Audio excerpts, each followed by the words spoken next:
Ada banyak hal yang membuat seseorang layak disebut luar biasa. Leonardo da Vinci, karena mampu memetakan pemikiran-pemikiran yang jauh melampaui zamannya.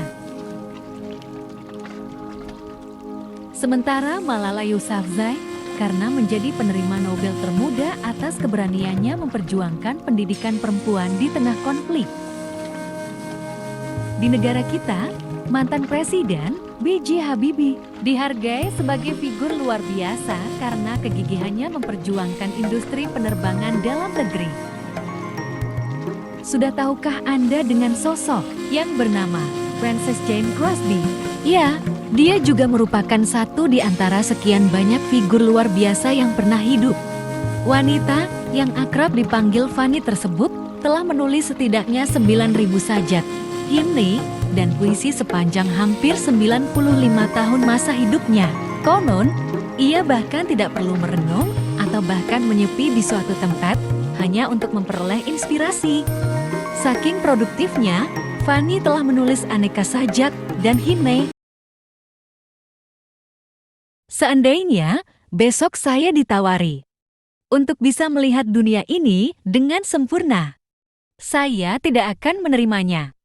Saya mungkin tidak akan pernah bernyanyi memuji Tuhan jika saya lebih tertarik pada penglihatan yang lebih indah dan menarik.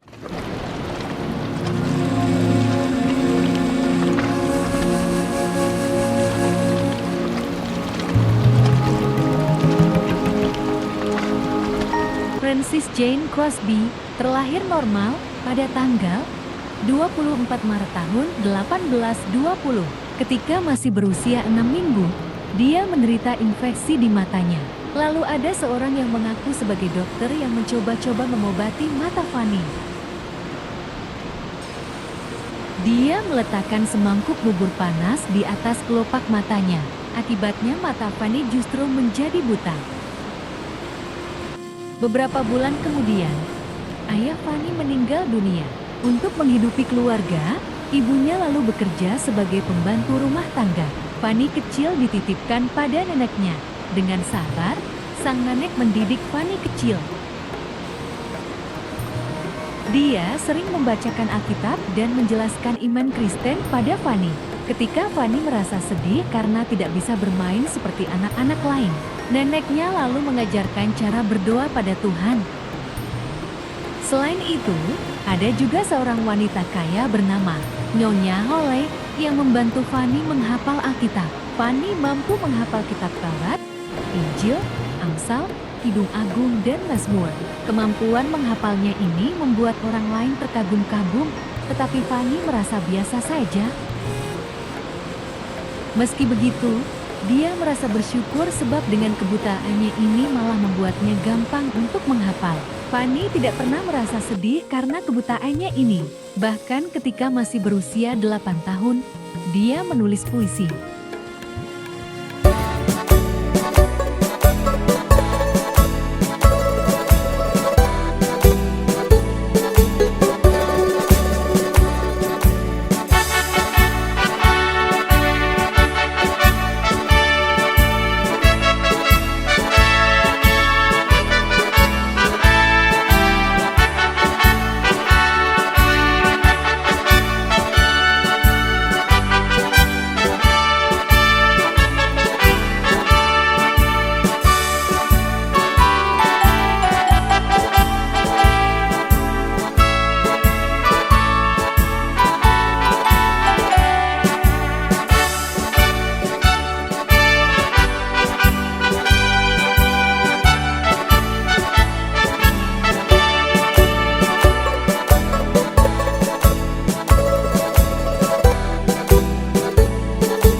usia 12 tahun, Fanny bersekolah di Institut untuk Orang Buta di New York. Dia lalu mengajar di tempat itu sambil terus menulis puisi. Pada tahun 1858, Fanny menikah dengan Alexander Van Alstine, seorang pemain organ terkenal di New York. Fanny sendiri sebenarnya juga pandai bermain harpa dan piano. Beberapa tahun kemudian, Fanny diminta penerbit buku Bigelow and Demain untuk menulis 3 lagu setiap minggu yang akan dimuat dalam terbitan untuk sekolah minggu. Hingga meninggal, Fanny telah menulis 9.000 himne. Banyak lagu ciptaannya yang digemari banyak orang dan menjadi abadi. Sampai kini, orang-orang Kristen masih sering menyanyikan lagu-lagu ciptaannya. Seperti pertama, ku berbahagia, yakin teguh. Kedua, di jalanku, ku diiring. Ketiga, mampirlah, dengar doaku. Keempat, selamat di tangan Yesus. Kelima, pada kaki salibmu.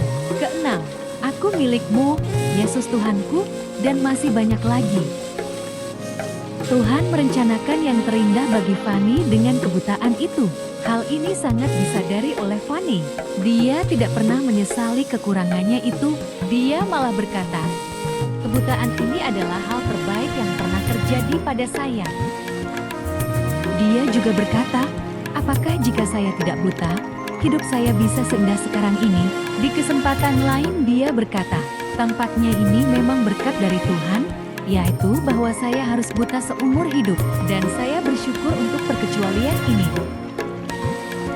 Seandainya, besok saya ditawari untuk bisa melihat dunia ini dengan sempurna, saya tidak akan menerimanya. Saya mungkin tidak akan pernah bernyanyi memuji Tuhan jika saya lebih tertarik pada penglihatan yang lebih indah dan menarik. Suatu kali ada pendeta yang menaruh rasa iba pada Fanny. Dia berkata, sungguh kasihan, Yang Maha Kuasa melimpahkan bakat yang berlimpah-limpah pada Anda, tetapi tidak memberikan penglihatan pada Anda. Fanny langsung menjawab, jika aku bisa dilahirkan lagi, saya akan mengajukan permintaan agar dilahirkan dalam keadaan buta. Karena saat saya sampai di sorga nanti, saya ingin yang pertama kali saya lihat adalah juru selamat saya.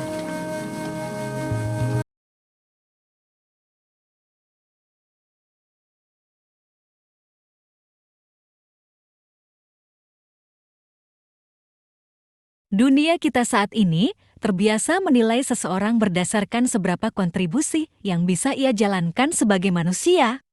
Bukan tidak mungkin orang-orang dengan keterbatasan fisik jadi merasa putus harapan karena tak dapat berfungsi.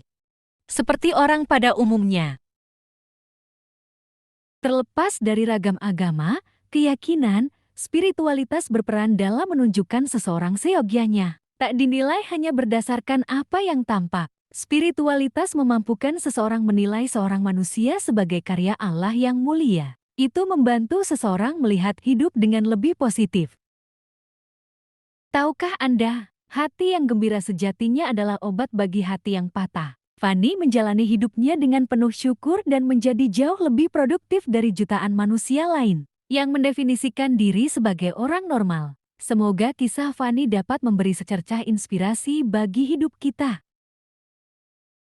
Tuhan Yesus memberkati. Amin.